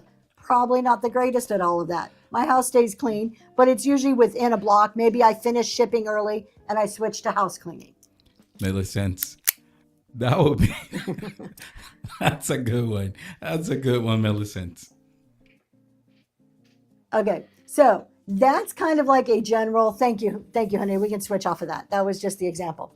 That's a general time blocking example. So some of the questions, Tracy's block for Tracy's things. Tracy's things right now consist of whatnot. So my time, and usually in the evenings, you'll see at the bottom of that, there was some extra time at the bottom. That's when I do my creative things. That's when I, will sit there and start thinking about new show ideas. Sometimes in the mornings, I get up early, have a cup of coffee and think about new show ideas. So I have time where it's my creative time. Crystal says, how do you get so much done with such a small amount of time left over, like the planning your business? So let's go back to this really quick. Let's flip back. So that's the answer to a couple of those questions there. Normally, it's around this 8:30, 9 o'clock hour, like down in here. That's when I retire at night. I'll go and TMI here, but I go take a shower, put my pajamas on, climb in bed with my laptop, and I spend this time to schedule shows, plan shows, come up with ideas, think about things, write notes is usually in here. The other thing I do is I'll look at what I'm doing, particularly like cheer. I'm just the driver. I don't have to be there that whole time block, but I do know that I got to drop her off and pick her up. So what can I accomplish during that time? What can I do? Is it feasible to go back home and do shipping? Or can I go to Starbucks, which is a typical Thursday night thing for me, and work on show notes for Friday? So I look at, is there any other blocks in here? I have pink, which I know is sourcing, right? And usually I'll label these out so it's easy for me to identify. Do I have to source the whole day? Can I say, okay, Saturday set aside for sourcing. I'm going to go to a local store because I have a lot of house cleaning to do. So I'm going to go to the local antique mall and only spend 3 hours and spend the rest of the time cleaning. And this is a general schedule that I then refine week by week, depending on what the needs are that week. Thank you. Thanks, hon, for putting that on.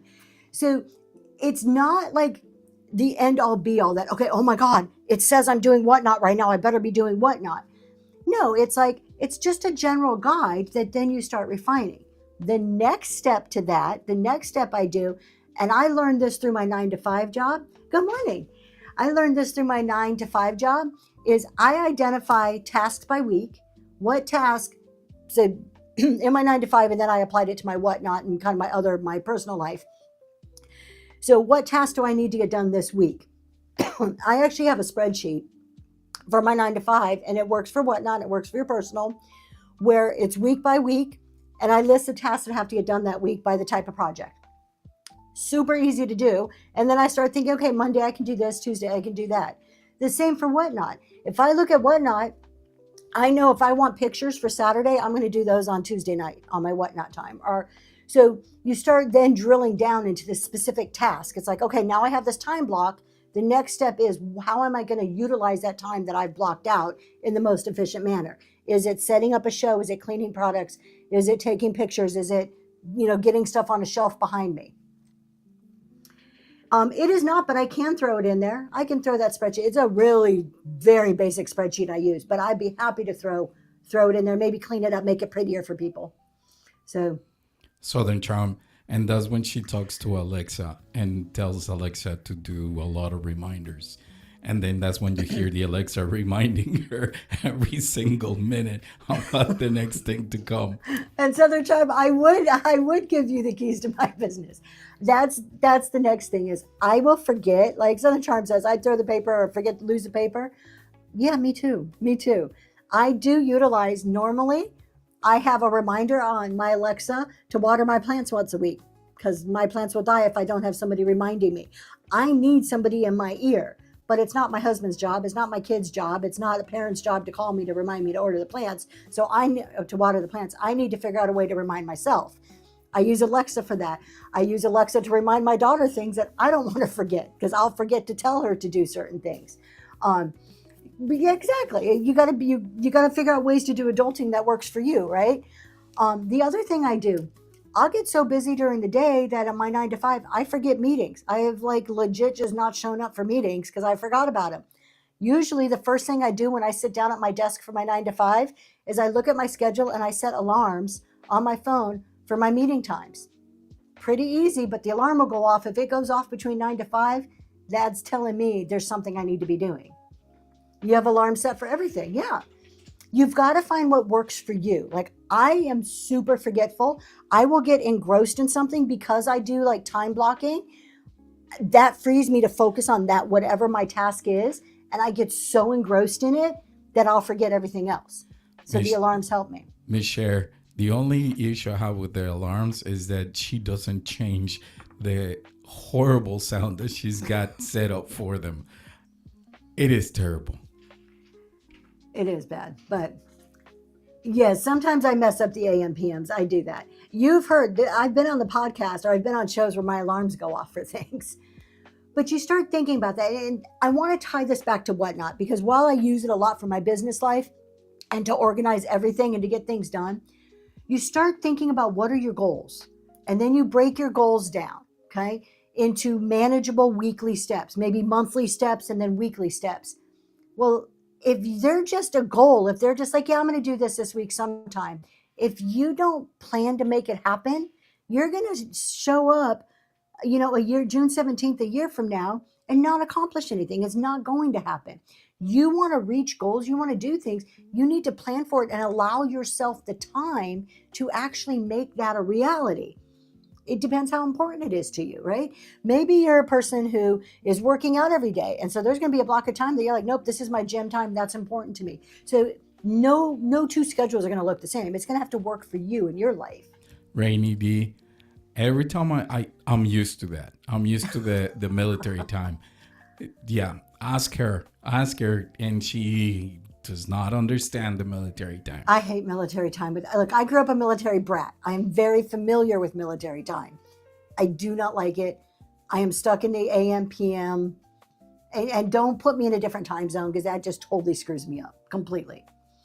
So you're voted most likely to forget a meeting. I have forgotten meetings with my boss. And then you're scrambling like, oh, shoot, Yeah, Southern Charm, that's just it. I don't like to have to do the math to figure out the time. I know it becomes natural. If you're a military person, it becomes natural to you after a while. It's not natural to me. Yeah, I have to do the math in my head every single time, and I don't like it. And that's when you go, do we have a meeting today? No, you told me to schedule it for tomorrow, remember? And so like in the morning. So just as an example on how this actually is more freeing and it's not restrictive because so many people think schedules are restrictive. I know my job starts around 9 o'clock. I have a little leeway. I can 9:30. But right now, I'm not worried about the laundry that's sitting up there, about having to source, about having to do some packing. None of that is my concern right now because this is the time that I'm doing this. There's other times scheduled to do the other things. It is absolutely one of the most freeing things ever. If you've never experienced that, I would suggest if time blocking is interesting to you and you want to start scheduling it out, do it on a pen and paper. It doesn't have to be fancy. You see, I just kind of wrote that out on a scrap piece of paper there. And ultimately, it just becomes something that's in your head. Liz, if you're still here, I'm curious, do you still write your time blocking out? Or is it now just kind of a natural thing that you do in your head? You just kind of get used to it after a while. Like those of you with military time, you just get used to it.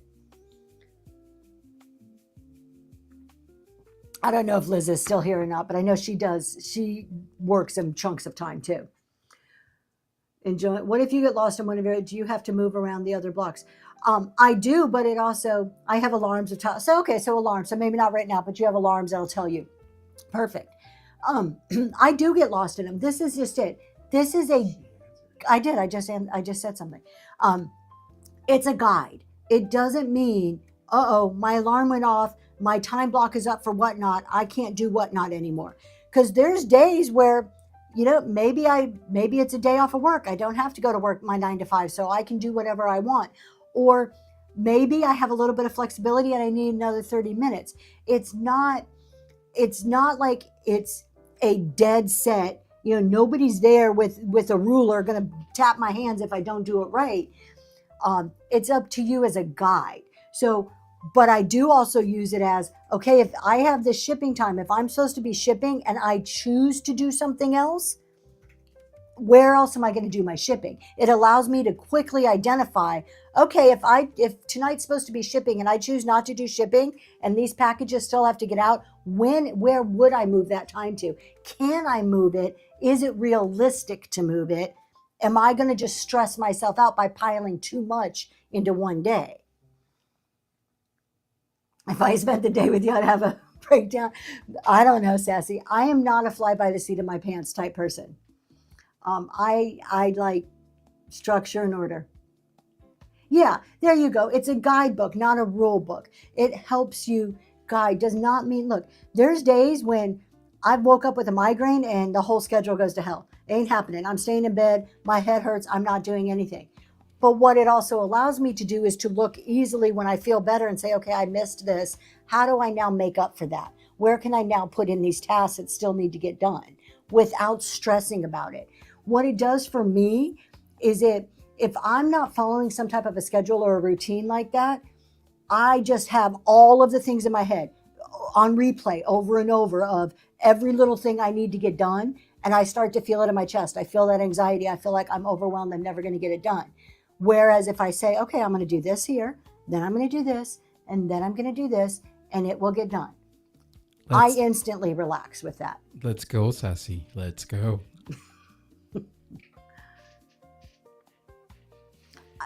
I think it works. And again, the flexibility is there, but it just allows me structure that I need to operate in a stress-free manner. You have no schedule Saturday and Sunday. And that's just it too. So like what Liz likes is saying Monday through Friday, that's her structure time. Saturday and Sunday is her free. I'm going to do whatever I want. If I want to stay in bed, if I want to go to the movies, if I want to go shopping. So that's the other thing. You could pick a whole day and just be, this is my free day. I'm going to do whatever in the hell I feel like doing. You got to figure out what works for you, like the way that it works for you. But then 10 bucks in the room and it goes to hell. It does, but think about it. For those of you who don't necessarily time block or call it that, you kind of probably already do. You probably already do. How many people eat breakfast or have a smoothie or whatever you do around the same time every day? Just put a yes in there if you have some morning nutrition around the same time. Okay? You probably have some type of dinner around the same time. If you have an outside job, you probably do that around the same time. Yeah, it counts. Diet Pepsi will count. I'll give it to you. It might not be nutrition, but it's breakfast. You don't remember. Well, maybe you need time blocking. So we do this instinctually, like instinctively. That's the right word. We already do this. We just don't call it time blocking. We already like structure and systems and order. We're predisposed to that, whether we think we are or not. What happens when a baby's born? The first thing people say, put it on a schedule, put the baby on a schedule, feed it every so many hours, whatever. Whether that's right or wrong way to raise a baby, I'm not debating. Schedules are built in. These systems are built into our lives, and we can use that. We can harness that and use it to our advantage to get things done and to reduce our stress. A cupcake? Absolutely. I used to have a rule. When my kids were growing up, I was not the mom to restrict candies, sugars, all of that stuff. But my rule was you have to eat something healthy and then you can eat the junk food. So I was the mom who was like, you Halloween candy, have as much as you want. Eat something healthy first. My kids, luckily it didn't backfire on me, were never ones to like pig out on the chocolate. They would eat something, it would fill them up enough, then they would have a piece or two and it wouldn't be bad. It worked for my kids, may not work for everybody else's, but. Timeless treasures. That is a very good point. And she got in a rant, so I couldn't say anything. But I think one of the things that it's important to notice is that while you're doing your time blocking, you can do other things that help you de-stress. Mm-hmm. So not necessarily avoid the activity, but have an activity that allows you to de-stress. And again, this is going to fit in. You design yours to fit in with your goals. So I 100% agree. You can't be working all the time. Like if it's nonstop, just work, you will burn out. 100% agree. But you also design your week to your goals. So maybe if your goal is like, I'm maintaining, I don't want to ship out more than 50 packages a week. I'm doing one show a week. I'm doing shipping on this day and I'm not touching it any other day. That's how you design your week. So you design it to fit where you are in your life, what you want out of your life. For me right now, my focus is growing a business. My focus is I can't quit my 9 to 5. It keeps the roof over my head and pays my bills. It's highly important in my life right now. But I still want to grow this Whatnot business to maybe someday take over, to be able to do that, which I know that I'm going to sacrifice some of my free time, some of my other hobbies in order to do that. Is that going to be forever? Probably not. But at this time in my life, this phase right now, that's how I design my week. But you may be in a completely different phase and what your desires and goals are. Let's go, Southern Charm. The time block, I sit still and play a game, a road trip. Yeah, your alarm keeps, but it also allows you, Liz, and this is what I love about time blocking. When you block in, look, this is my do nothing time. This is my do whatever I feel like time. You do it without guilt. How many of you, just tell me, how many of you will do something you like to do and enjoy, but while you're doing something that's enjoyable to you, whether it's drinking a cup of coffee, playing a game, whatever, you feel like you're like, oh man, there's laundry to be doing, or I could be listing my items. You feel guilt because you're not being productive. Nisi, you have to think about other things too. There's a time to build. So not necessarily because you're time blocking, it's how you are forecasting that time blocking in the long term. So the first couple of weeks, the time blocking might seem the same, but if you're building something, eventually there's going to be certain things that you might be able to adjust and change, and that time blocking might look different as you continue building. And again, when you're looking at this, you have your non-negotiables, and then you have the things that are important to you to reach your goals. Liz pointed out very accurately, her kids are grown. She can do this. If you have little kids, it's going to look drastically different. There may be times that maybe your only free time is when they're in school, if they're of school age, or maybe when they're napping, if they're not even at that age of going to school. It's going to look drastically different. It also goes back to something I was saying earlier. Once you get down how you want your life to be, this is you designing your life, right? You designing your week to achieve the goals that you have set. Once you get that down, I said this the other day, every time you say yes to something, you are saying no to something else in every decision you make. So every time I say yes to maybe helping a grown kid, do something that they need help with in their home, that means it's no to something else on my schedule. I think about that when I'm asked to do things. When I'm looking at, if somebody says, hey, Tracy, will you be on this raid train? You know what's in my head? My time block, how my week is. Does it work? First thing I do is look at the day of the week. Is it during my work, my 9 to 5 job? It's an instant no. So it also helps guide you. It's those guardrails that help you really balance. If I say yes to this thing that I'm being asked to do or that I want to do, if I say yes to a new thing, I am also at the same time saying no to something else. Am I okay with that trade-off? To me, it helps me kind of balance those decisions out. And it definitely, I think a lot of people have time, and I don't. It's how you use your time. How many of us, and I'm just as guilty, because I will go to shipping and I'm like, oh, I'm just going to sit on the couch for a second and rest my back. I get a lot of times when I'm shipping, my back hurts, and I'm like, okay, I'm going to sit and I'm just going to look at Whatnot. And 40 minutes later, I'm like, where did that 40 minutes go? Because I'm scrolling, right? So there's a lot of wasted time in our lives. And I'm not saying that doing downtime is bad, but how often do we just spend time doing stuff that's not productive whatsoever and then say, oh, well, I don't have time to do the productive stuff. I don't have time to create whatever, to think about new shows or to source. I don't have time. Well, is it really that you don't have time, or is it that you're not using your time effectively? Because we all have the same amount of time, and it's how we use that time.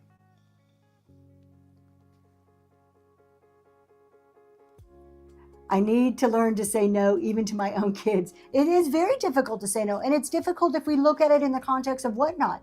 It's very difficult to be like, a friend is asking you to do a raid train, or a friend is on and you really want to support their show and listening to you in a time block of exercise. Well, see, there you go. I love that. I do a lot of minor multitasking. I think if you try to do too much at one time, you're not going to do any of it very well. But there are things where you can just listen while you're performing a mindless task. There is a known theory. I do a lot of adult education. So in my 9-to-5 job, I write trainings for auditors across the country. And there is this whole concept for adults that there's 3 things they're doing when they're actively engaged. They're listening, they're reading. You're listening, you're reading, or you're doing something with your hands. You can't do all 3 at the same time and actually effectively learn all 3. So if you have a PowerPoint, it shouldn't have a lot of words on it. If you're also listening, it should just be a picture or one word. The same thing goes to us in our lives. You can exercise and listen at the same time. Those are 2 compatible things. You can't exercise and do complex math problems at the same time, right? So trying to multitask to some degree, I think, is awesome, but we have to be realistic in what we actually can accomplish and accomplish well in those times. That's why I can't watch Whatnot when shipping. I end up chatting more than shipping. There you go. It depends. I usually watch Netflix when I'm shipping because I don't have to pay a lot of attention. I can just throw some series up there and not really stress about it. My kids don't understand no or 1 second. My anxiety gets really bad. I'm a firm and not a pushover. Yeah, I'm a pushover for my kids. So I wish I could say something, but I'm the pushover too. And Noel's the firm one. He's the drill sergeant. I'm the, sure, you can have anything you want, my love. And so the bird theory says I'm totally unrealistic. I am very unrealistic too. I think that I am Superwoman and I can do everything and anything under the sun. And I can't. I know in my head I can't, but I still think I can, right? Yes, you can. Josie's Junk in the Trunk. We are doing, if you're talking about our show, we multicast to YouTube. So all of our shows you can go and watch on YouTube. In general, for anybody else, you have to purchase something in order to watch their show back. If the seller is not multicasting, then you have to purchase something to get a rewatch of a show. That's why you see a lot of sellers will do like a very inexpensive sticker or something like that to give you that opportunity. But for your question, there's no way to watch the chat. That's what you're asking, the chat. So yeah. The chat you can't replay necessarily on Whatnot. You cannot replay. On YouTube, you can replay the chat if you're broadcasting in YouTube. If you're multicasting, the chat happens in Whatnot. It doesn't translate to YouTube. And Liz makes a good point. So she really points out the flexibility that this actually allows you. She says, if I need to say yes to a family activity during my work block, she usually can. She just switches her work and her family blocks around. That's what kind of going back to, you have that flexibility. So if my daughter needs me at the 7 a.m. hour, I can either say, sure, I won't do my show, and I'll go do your thing, or I'll do my show. Or if it's during my shipping, that's a no-brainer. Yeah, I can move my shipping. But having it kind of blocked out allows you the ability to really think through that yes or no answer very quickly and easy. Like, I can just switch it, or no, this is time protected that I can't change. Timeless treasures. Make use of them. Make use of whatever tool you have to your advantage to make sure that you can manage whatever is there that you need to manage, as long as it's with an ethical purpose. Timeless treasures, I use AI extensively to help do things. I have zero time to do social media. And this year I really wanted to do social media. I wanted to last year and I wanted to this year. Last year in 2025, I didn't use AI for social media whatsoever. I'm like, oh, I'll figure it out. I'll spend 20 minutes a day doing it. That wasn't realistic for me. There was nowhere left in my day to spend 20 minutes. And I kept thinking it's that superwoman thing that, oh, I'll do it, I can do this. And I couldn't. So this year, learn from my mistake. Either I'm going to make the time or I'm going to find tools to help me do it. And that's where I started using AI first, and it's expanded to using AI for other purposes to make me more efficient in the limited amount of time. I want to make a point. The Bird Theory says, I think I can do 5 hours of work in 1 hour. Yes, me too. Totally right there with you. Here's the thing. As women, and if there's men in the room, I love all of you guys. I'm not trying to exclude you, but I really want to talk to women for a second, because this is more of a woman problem, I perceive, is we're raised to think that we can do everything in this day and age. We can have a full-time career. We can be full-time parents. We can clean the house. We can do all the shopping. We can run a whatnot business, and that we're capable of doing all of that. You are, but there's always a compromise. And this is one of the things, I do a lot of mentoring to our younger women professionally in my 9 to 5. And most of the ones I work with are of that age, in their late 20s, early 30s, where a lot of them are growing their families at the moment, having their first babies. And one of the things I always tell them is, they're like, well, how's it going to be when I get back from maternity leave? Am I going to be able to still put in and climb the corporate ladder and be a good mom? And I'm like, you have to pick. And it doesn't mean that you can't do both simultaneously. You're not going to do both perfectly and with a yes to both all the time. You can be a good mom and you can have a good whatnot business, but there are times where either you're going to have to say no to something on whatnot or no to your child. It is not going to be 100% okay on both sides all the time. And this is a reality. A lot of people are like, I don't want to hear that. We can do it. We're raised to do all of this. It's not true. There were many times in my life raising my kids where I was working 2 or 3 jobs that I missed, gymnastics recitals, sports events, milestone moments because I was working, until I got to a point in my career where I cannot work in order to go to those events. There is a give and take. Livy, you got that giveaway. Congratulations. No matter how superwomen we think we are, there is a give and take. So planning your week, designing your life to be the ultimate, working in the best way for you, understanding that there's a give and take, is going to make that pill a lot easier to swallow at the end of the day. It's like, okay, I'm going to dedicate these 3 mornings to whatnot. So that means if something comes up in the mornings, I'm going to say no, but the rest of the time is I'm going to enjoy my children. And that your week is going to look very different than if you have a 2-year-old, a 15-year-old, or no kids at home, or no kids whatsoever. It's going to look very different. But people can disagree with me, and it's okay. I don't believe, as much as we were told, that we can be superwoman and do it all. You can, but there's compromise on both sides. There's always going to be compromise. For every yes, there is a no. So we have to understand that going into this, and then design around that. Understand what your limitations are and design your week to fit those limitations and make the best of it that you can make it be. It's also easier to have your partner share the load when yes, exactly. They understand what you're going through. They understand, okay, this is my time for this. I'm constantly, I know it drives my husband crazy, but I'm constantly like, okay, for the next hour and a half, I'm going to be shipping. I'm going to do this now. Like, he knows, he could probably tell you my day without me even having to say anything, because it's a constant communication. And then he knows when I'm shipping, if he needs something, he's like, he'll call me or he'll say, hey, I know you're going to be done in an hour. When you're done, can you come and help me? So if you have somebody else in your life that you're partnering with, it really does help with that relationship.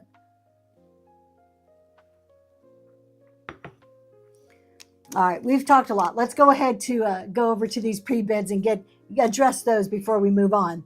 But if you guys have questions or think if you have tips, here's the other big thing. If you have tips on how you manage the balance, the workflow, what's going on, put it in the chat, because some little thing that you might do could be like the life-changing thing for somebody else. We're going to run these. These are the glass votives. You want to switch it over. So these are the ones that go into your candlestick holders. They are nice thick glass. I do not know who makes them, but they're really pretty. The last pair I sold had a little rubber thing, so there is no like rubber grommet that goes around these, but they still sit in candlesticks very well. They're both perfectly fine. I just can't. It doesn't balance that way. We're going to go ahead and run them. You're going to get both of them, and they're going right now. I'm going to get 2 of them. I love how these like kind of instantly take your candlesticks up to the next level. I think it just kind of elevates a basic candlestick, no matter what color you use. And it's a good way to like change out for different seasons. Grammy G, congratulations. Thank you. Thank you. Is that Scuba Stevio? Did I just see Scuba Stevio in the house? I could have swore I just saw his name pop up. Maybe not. I could have swore I did for some reason. I'm seeing things. If you swipe and remove the chat, you get a clear view of the item. Yeah, did you guys notice that? I think Southern Charm mentioned that the other day. 1 swipe takes away the chat, 2 swipes takes away everything. Yeah, I thought that was kind of cool. Somebody mentioned it, and then I realized it yesterday when I was playing around with the screen. So I thought that was pretty neat. All right. This mouse, I called it a candle holder because I think you put a candle holder in. You finally got that feature? I don't know if I had it or not. I just remember Southern Charm saying something, and then I just tried it yesterday and finally had a bid. So I think a candle would go in here. So I think this is a candle holder. It may be a toothpick holder. Maybe you put toothpicks in there. I'm not too sure. It is ceramic. It is adorable. Look at her. Sweetest little mouse. Absolutely adorable. There is a sticker here made by somebody. I don't know, original sticker there. We're going to go ahead and run it. And that's going right now. Yeah, Josie, I just kind of realized it too the other day. So it's not the app version. Grammy G, congratulations. That one is heading to you. Thank you so much. Thank you. I'm a firm, you guys, I know I keep preaching on the time blocking. I don't want to say that, but I don't believe in excuses. I don't believe in, I didn't have time or this or that. It depends how bad you want something. It really boils down to how important something is in your life. Is it, obviously a 9-to-5 job is pretty important, and we can carve out time to do a job for somebody else. Why can't we carve out time to do our own whatnot, to do our own business, our own enjoy things that we enjoy, whatever it may be. I don't say this. I know this is going to come off very braggy and I'm not saying it in a braggy way. It's about what's important in your life. I learned last week or so that if you hit the red number button, it shows your pre-bids. On a phone, yeah, Sarah Hobbyist, it does. There's a lot of information. And since they put the new pre-bid button in on the computers, one of the best improvements Whatnot has made in a very long time. But how important something is to you. If Whatnot is really that important to you, if it's not just I like it, it keeps me busy, it's fine. But if it's really something you want to grow, you will find the time to do it. When my kids were little, when I first had Zoe come into my life, she was 2 months old. I had an 8-year-old son. I was a Cub Scout leader. I worked full-time as a CPA, crazy long CPA hours at client facing. So Cub Scout leader, I was not a CPA yet. I worked in a CPA firm, and I was studying for the CPA exam, which is like going to college. You can do that. The CPA exam was important to me. I did that as much time as I do Whatnot now. You make the time for what's important to you. If you want to get somewhere, if it's that urgent or vital, you will make it happen. When it comes to putting a roof over your head, what lengths do you go through to make sure that roof is over your head?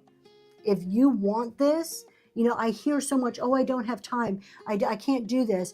I can't have an anchor show. I can't commit. What if something comes up? Well, what that tells me is this isn't something that's important enough to you.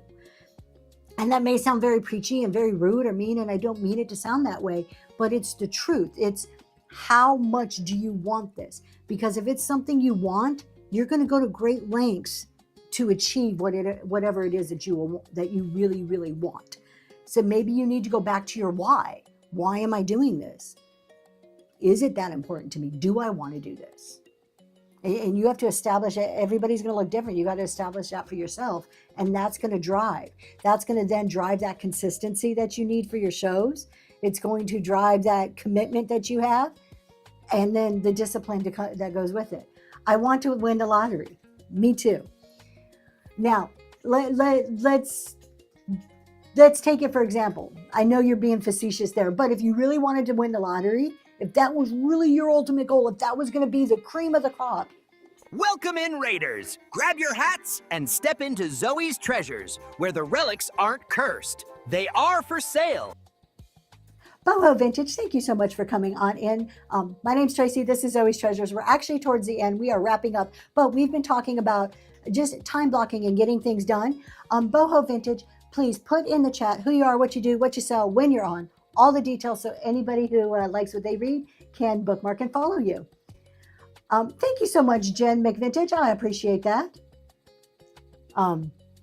It's being stubborn. Look, if that's what drives you, go for it. If someone telling you can't do something, you're like, hold my coffee, let me prove you wrong. That's a lot of I finished college. I was going to college. I didn't start college till I was 30 years old. I did everything backwards in life. I started college at 30 years old with 3 kids and working full time. And you know what drove me through that? Because I was scared to death. I didn't speak in public. I'm the hugest introvert at that time. I've since gotten a lot better about it. You know what drove me through that? Was my husband at the time telling me that there was no way in hell I was ever going to finish college. Really? Let me prove you wrong. Let me show you, not only finish, but finish at the top of my class, because I'm going to prove you wrong. If that's what does it for you, harness that. Use it. I mean, I don't see anything wrong with that. If that's what is going to drive you to do something, do it. As long as the outcome is ultimately fitting in with your goals, right? Oh, Boho Vintage, thank you so much. It is good to see you. No, the husband was not Noel. I was married before. Noel's my second husband. I was married before.